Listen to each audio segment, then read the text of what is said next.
दिल्ली में आम आदमी पार्टी की मुश्किलें बढ़ती जा रही हैं। आतिशी मार्लेना ने एक प्रेस कॉन्फ्रेंस किया है और उन्होंने दावा किया है कि उनके एक करीबी के जरिए उनको भाजपा ज्वाइन करने के लिए अप्रोच किया जा रहा है और ऐसा ना करने पर पॉलिटिकल कैरियर को खत्म करने और जेल जाने के लिए तैयार रहने की बात कही गई है।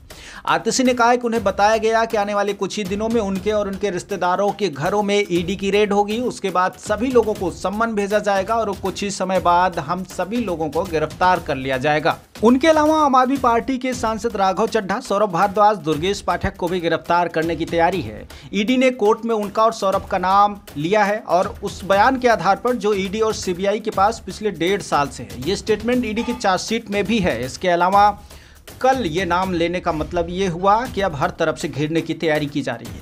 कोर्ट में इसे उठाने का आखिर मकसद क्या है? वजह यह है कि भाजपा को लग रहा है कि केजरीवाल, सिसोदिया, संजय सिंह, सत्येंद्र जैन जेल में है। इसके बावजूद आप मजबूत है। अब वो नेक्स्ट लाइन लीडरशिप को जेल में डालने की तैयारी कर रही है।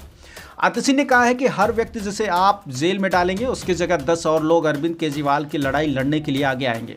अब भाजपा को लग रहा है कि शीर्ष लीडरशिप जेल में होने के बावजूद आप अभी भी जमीन पर मजबूती से लड़ रही है। रामलीला मैदान की रैली में जनसैलाब देखकर उन्हें समझ में आ गया कि आम आदमी पार्टी की नेक्स्ट लीडरशिप को भी गिरफ्तार करना मजबूरी है। शराब नीति में तिहाड़ जेल में बंद दिल्ली के मुख्यमंत्री अरविंद केजरीवाल ने अपनी गिरफ्तारी के खिलाफ हाईकोर्ट में 23 मार्च को याचिका लगाई। इस पर 27 मार्च को कोर्ट ने ईडी को नोटिस जारी कर जवाब मांगा। ईडी आज इस मामले में डिटेल से जवाब दाखिल करेगी। मामले की सुनवाई 3 अप्रैल को होगी, यानी कल। 21 मार्च को गिरफ्तार हुए केजरीवाल ने अपनी गिरफ्तारी के अलावा राउज एवेन्यू कोर्ट के रिमांड के फैसले को भी चुनौती दी थी। दरअसल राउज एवेन्यू कोर्ट ने उन्हें 28 मार्च तक ईडी रिमांड पर भेजा था, जिसके बाद 1 अप्रैल तक बढ़ाया गया था ये अवधि और 1 अप्रैल को इस मामले में सुनवाई हुई तो कोर्ट ने उन्हें 15 दिन की न्यायिक हिरासत में तिहाड़ जेल भेज दिया है। कुल मिलाकर मामला दिलचस्प होने वाला है। दिल्ली के मुख्यमंत्री अरविंद केजरीवाल और उनकी नेक्स्ट लाइन लीडरशिप के ऊपर भी अब संकट मंडराता हुआ दिखाई दे रहा है और इस बीच दिल्ली में आम आदमी पार्टी न केवल अपनी पूरी तैयारियों के साथ लोकसभा चुनाव को लड़ने की प्लानिंग कर रही है, बल्कि वो इस चुनाव में बेहतर परफॉर्मेंस करने की उम्मीद भी कर रही है। देखना यह है कि ईडी और सीबीआई के खेल में जीत अंततः किसे हासिल होती है। मुख्यमंत्री अरविंद केजरीवाल को ईडी ने अपनी चार्जशीट में इस पूरे शराब प्रकरण के घोटाले को और इससे संबंधित तमाम लेन देन का सरगना बताया। उनको लीडरशिप उनको ऐसी लीडर बताया है कि जिनके देखरेख में ये सारा काम हुआ है।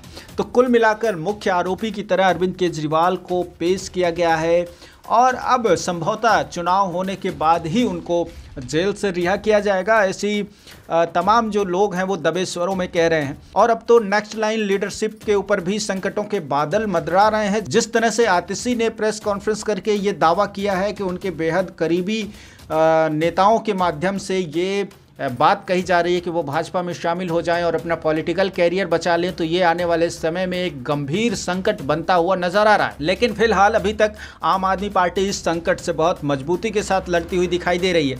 भविष्य के गर्भ में ये तमाम इसके फैसले होंगे कि आखिर क्या होगा, अरविंद केजरीवाल का पॉलिटिकल कैरियर क्या होगा और आतिशी के साथ साथ जो इसमें नेक्स्ट लाइन लीडरशिप में राघव चड्ढा, सौरभ भारद्वाज, दुर्गेश पाठक शामिल हैं, इनका राजनीतिक करियर क्या होगा, ये तो आने वाला वक्त बताएगा। ब्यूरो रिपोर्ट, नई दिल्ली।